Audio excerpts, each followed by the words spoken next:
Welcome to A1R Psychic Radio here on Moonstruck TV with Amanda Hall, Psychic, all the way from the Gold Coast. What an exciting week it's been. We're heading into the holiday season.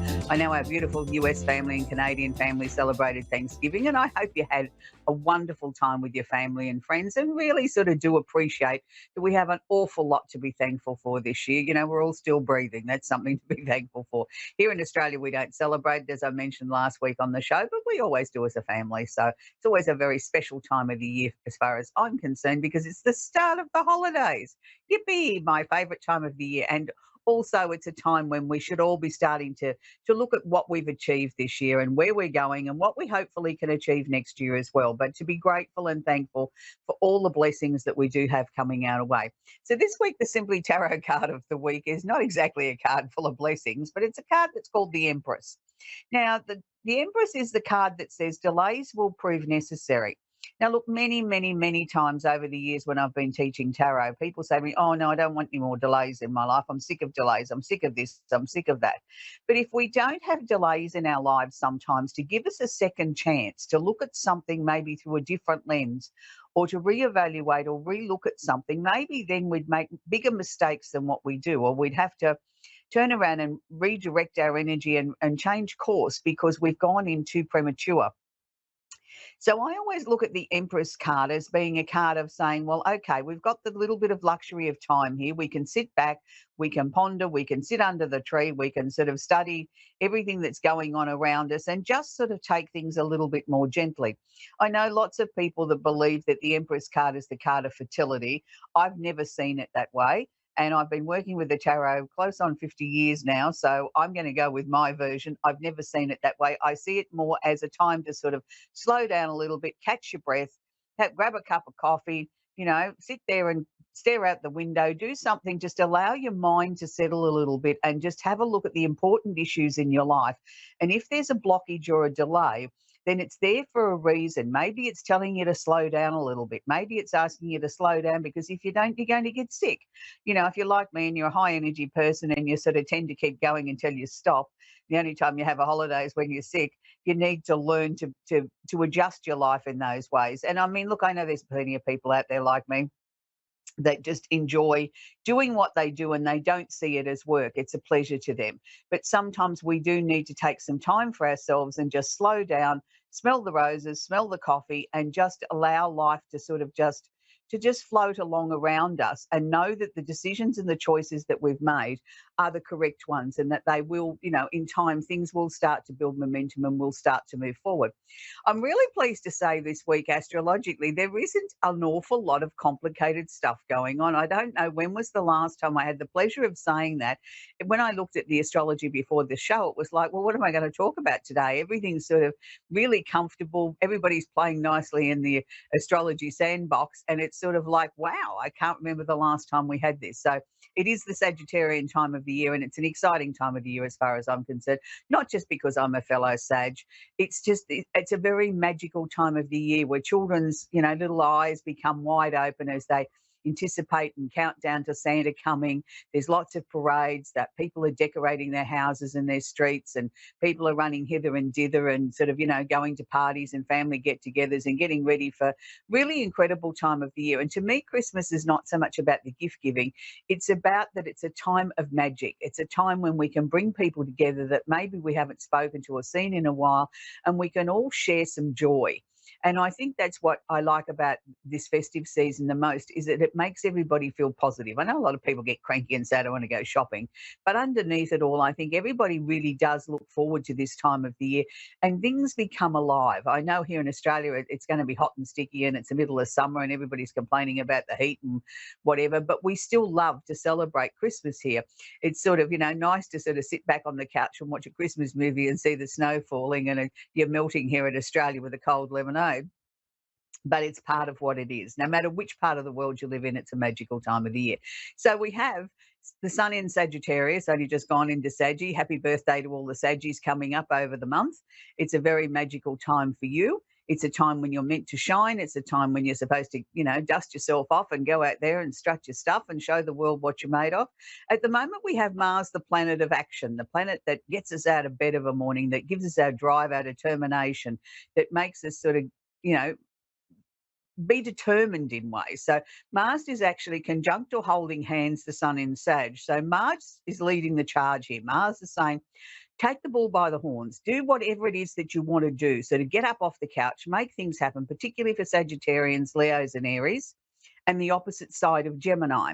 But it also applies to the other 8 signs of the zodiac. Now is the time to seize the moment. If there's something that you've been putting off for some time, something that you've been delaying in doing, or you haven't had the motivation or the energy, we'll start to muster it up now, because the time is now to get out there while Mars is in full flight, and allowing you to sort of be able to get people to listen to you that they normally wouldn't listen. That's the one advantage with the Sagittarian energy. People do tend to have their listening ears on. They tend to be able to be more open to the truth than they do at any other time of the year. So if you have a tricky conversation you got to have, or, you just want to get something moving, now's the perfect time.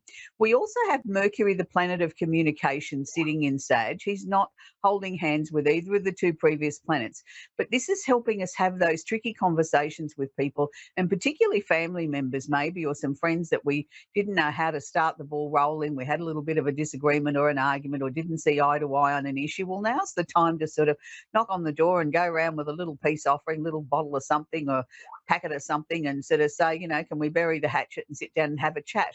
And sometimes it sounds like we need to be able to do that. We need to be able to break these barriers down of communication that are troubling us and keeping us sort of locked up in our own worlds. It's a time of giving, and it's a time of great joy. So let's not waste this opportunity now as we move forward in life with, Mercury in Sag, which will only be there for another few days to a week. So let's not waste this golden opportunity.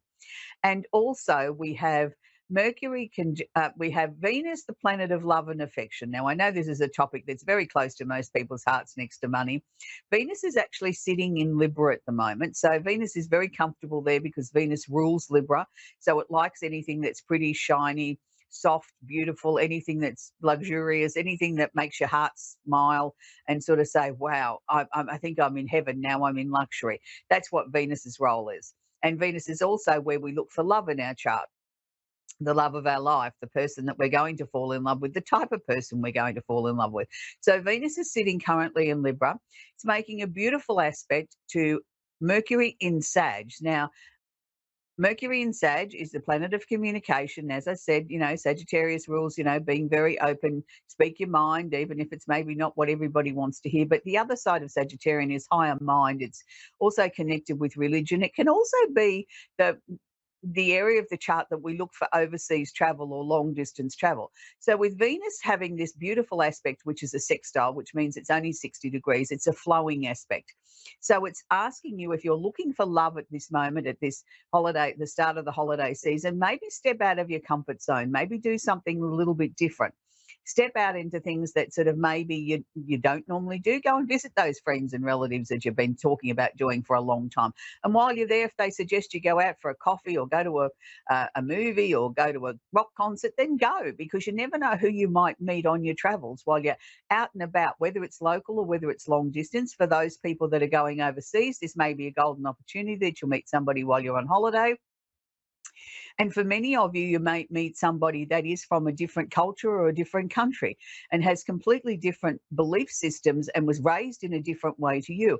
And this can make the new relationship very fascinating, intriguing, but make sure that you also are very respectful of their cultures, of their belief systems. But you may not agree with them, but you need to be able to be respectful of them, because we were all brought up differently. We were all brought up with different religions and belief systems and traditions and things like that. And to make the world go round, we need to honour those and respect that other people may not share exactly the same beliefs as we do, but it doesn't make it wrong. It makes it a really interesting multicultural society. And that's what the world is about a great big melting pot, about us all sort of blending together and respecting each other and understanding and working with other people's traditions and thought patterns and things that are important to them, and vice versa, they should show us the same courtesy. We also still have Saturn sitting in Pisces. It sort of feels almost like it's a little bit of a restriction there. It's not really. Yes, it is slowing things down a little bit, but I think it's bringing some structure to the Piscean world because Pisceans are incredibly creative and don't necessarily like rules and regulations, but sometimes they're important too because it helps us achieve our creative goals. It gives us structure, it gives us boundaries to work in. So for many of the Pisceans that I've been working with recently, they're sort of saying they can't believe how organised they are, that, their creative side of their work is really flowing and they're getting things done really quickly and achieving things in record time because there's a little bit more structure in their life. And that's a good thing. Let's hope it sticks around after Saturn moves into the next sign, but we'll have to wait and see about that. Pluto is in the final stages now of being in Capricorn. He'll only be in Capricorn till about roughly the end of January 2024. So it's been a very, very, very long time that Pluto's been sitting in Capricorn, goes way back to 2008. So, he's sort of trying to get everything sorted out. Let's hope Pluto's doing his magic with the war in the Middle East, a little bit of a ceasefire there at the moment. Let's hope it continues and we can release the remaining couple of children that have been held hostage, and also to release all the hostages. And let's try and bring an end to this silliness in the Middle East there. There's no reason for them to be fighting. Let's sit down around the peace table and sort of thrash out a result, I think, would be the greatest Christmas present they could give the world, wouldn't it be? Peace on earth, as John Lennon sang about many, many times. And finally, we're going to talk about Uranus in Taurus. Uranus is still there, been there for a little while now, still got a little way to go.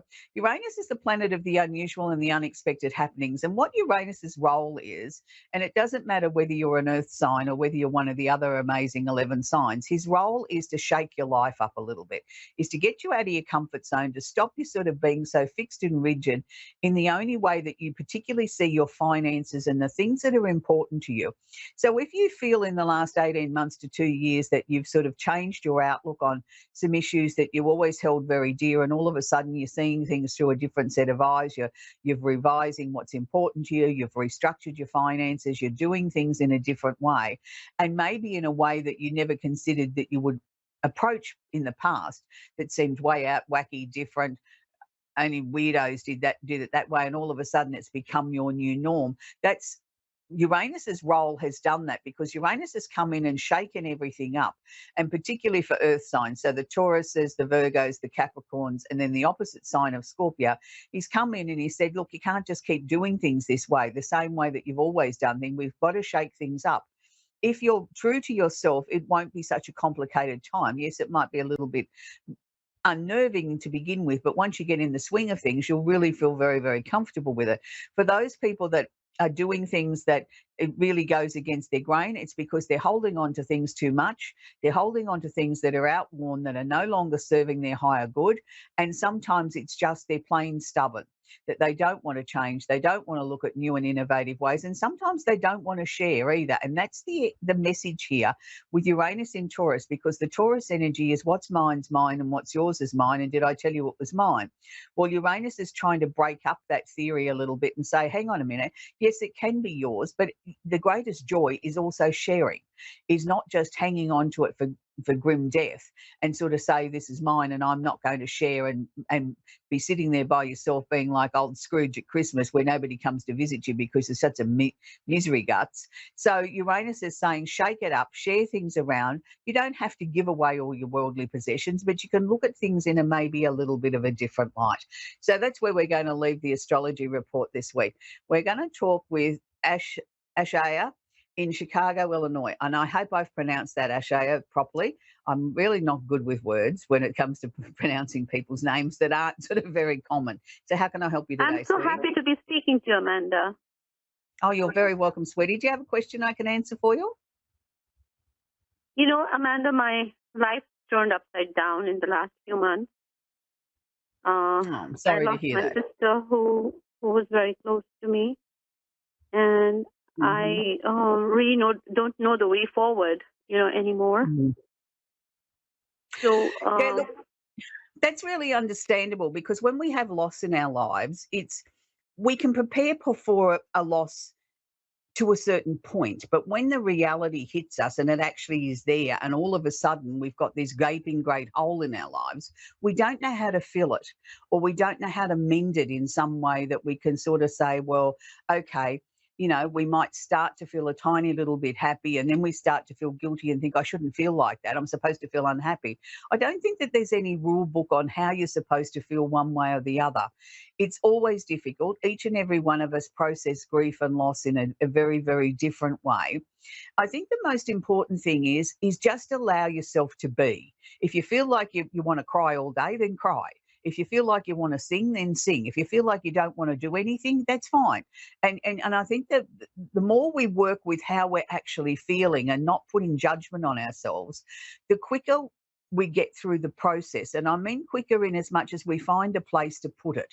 That, it never leaves us, but we find a place that we can put it that becomes comfortable with us. That it's like putting it up on a shelf. We can pull it down and look at it Um, and go down memory lane again when we want to, but we can put it back too, and we don't necessarily feel this terrible sensation of loss and pain and sadness and not knowing whether we're ever going to be able to smile again. And I think that's the hard thing. It's one of those really tricky Amanda, subjects that I was people don't like wondering talking if about. you can help me. If you can help me understand, if I can, I want to know what is my purpose in my life. If I Right. can understand and connect with what I'm here for, I Hmm. can think of moving forward. Hmm. And Okay. so there's a vacuum that. Hmm. Yeah. What I think your purpose in life is that you're a very kind and compassionate person, and you're helping people even though you don't realize it. By just going through your day-to-day routines in your life, you're actually sort of like sprinkling fairy dust on everybody that you meet. You've got a really beautiful energy that is sharing that with people. And it's not necessarily you've got to sit down and write a list of what your purpose is going to be. It's just be yourself. There's going to be some very big changes coming up in 2024 for you. I feel from about March onwards, I feel your life's going to take a different direction. So are you contemplating moving residence?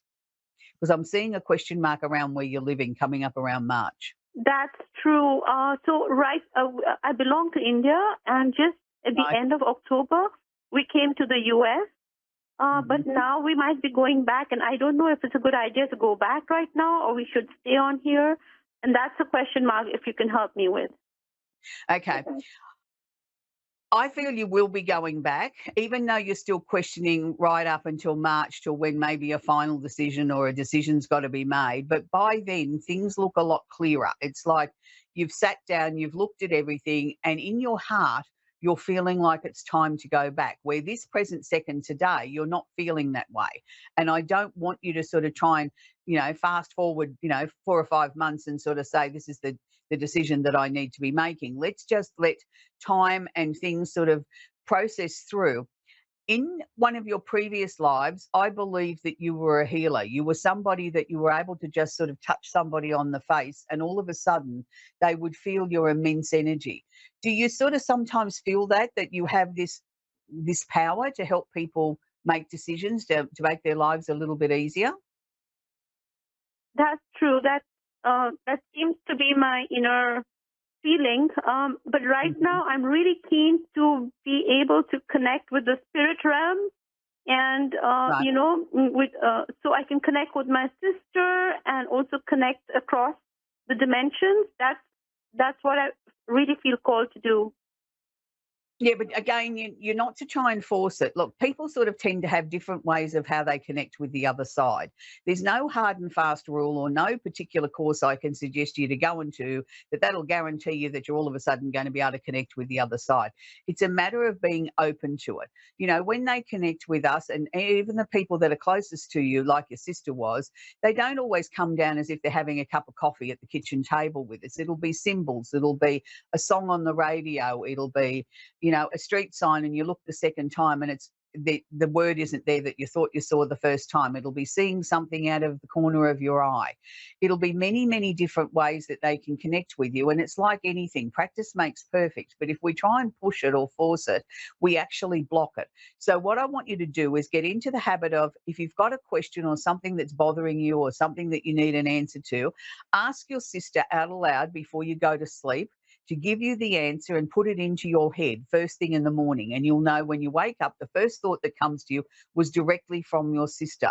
I mean, I think there's, it'll develop naturally. The more you try and force it, the more it's going to be sort of further away from you. You've got the power. You've Right, had the I power. see what Like, you mean. Yeah, so just Yeah, I go with see the what you mean. flow. Amanda, I have this feeling as if my sister from the other side and me on this side are meant to do Mhm. something together. That's the Yeah, feeling but I have. she will reveal that in time. What she wants you to do is now build up the connection between the two of you. And that's why I've suggested, every night before you go to bed, even if you're in the bathroom brushing your teeth, have a little conversation with her. Tell her about your day and say, darling, I need to know about this. Which color dress should I wear tomorrow, the blue or the pink one? And just, start with simple things. It's like exercise. You've got to build it up slowly. So, sweetie, that's where we've got to leave it. I've got to take another call before the end of the show. So, I wish you Amanda, well. just I as know a parting, you're going to wanted to do ask well, you. sweetie. Okay, we're going to talk with Heather now in Winnipeg in Manabito in Canada. Are you there, Heather? I am. Hi, Amanda. Hi, sweetie. Do you have a question I can answer for you, sweetie? I do. We are dealing with my dad's state right now, and I'm just wondering if the path that we're taking is what he wants us to be pursuing. Yeah, it is. It's interesting because I feel your dad was a complicated man and in some ways, but a very simple man in others. It's sort of like you sort of think you know what he wants, and then it's sort of like sometimes he would come in with a completely different version of what you thought was right, and you think, oh, gee, I wouldn't have thought Dad would have looked at it that way. It's it's a very interesting energy because he's saying to me that he's happy with everything that's gone down. Was it a sudden situation with him? I'm sorry, say again? Was it sudden with the changes around him? Was it sudden? It was, but it wasn't. He had cancer, then it was in remission, and then it came back really quick. Yeah, because he started And saying to me he didn't think it was his time, like it was a bit sudden. He wasn't quite ready. right. Even though he'd had cancer previously and had probably put so many things in place of what he wanted. But when it came back this last time, this was, it really took him a little bit by surprise. Look, I don't think anybody has ever come through to me and said, I'm happy to be on the other side. You know what I mean? And I'm not saying Mm-hmm. he is, but what I'm saying is he's at peace. He's comfortable with everything that's going on back here on earth. There's nothing he would change. He's very proud of everybody. He keeps sort of saying to me, he can't believe how well everybody's getting on, as if he Well, was that is the expecting there was issue. going to be argument. Hmm? There is one issue that we're dealing with. That's what I'm wondering whether he's okay with how we're Yeah, no, he seems pursuing to it. be okay with it because he keeps saying to me, I can't believe how well everybody's getting on. So to him, maybe it's not quite the issue as you think it would be. You know what I mean? He seems Okay. quite surprised how smoothly everything's gone. So to him, this is a storm in a teacup compared to what he expected might happen. Okay. So that's a good thing. So this person that's causing the complications, are they doing it just out of spite? Kind of. Because that's what I feel. I just sort of feel like it's spiteful. It's like I want to stick a Yes. needle in it. Yeah. It's like Yeah. somebody sticking a needle in to be deliberately mean. Yes. Yes. Exactly. Oh, look, I'd just keep proceeding ahead and do the very best you can and just know that Dad's on your side. No matter what the outcome is, Dad's not going to be disappointed. He thinks everything's gone smoother than what he expected. So to him, anything past this point is a bonus. So, just know that he loves you, he misses you. And he keeps showing me water running down a window pane, and I didn't know quite how to interpret that. Oh, that's kind of funny. When my mom Is it? passed away, she she's seen water running down a window pane, but it was actually tape on glass, and she was in the hospital. Right. Okay, well, he was just showing me that, and I didn't know how to tie that in with that. So that must be his way of saying to you that mum's there with him or everything's okay, like when they give obscure messages like that, that's because it means something to you, not necessarily to me. It's not for me to interpret. So that's good. Look, I think everything's fine. Just keep doing what you're doing. He keeps saying to me that there's not enough joy at the moment. He wants to see more joy. It's, we're heading into the holidays. He wants to hear some Christmas music and, life and fun and things like that. Yet I didn't think he was a huge Christmas fan. I didn't think, he was that excited He's every year not. about it. He isn't a big fan. However, we all got together at Christmas all the time, every year. Right.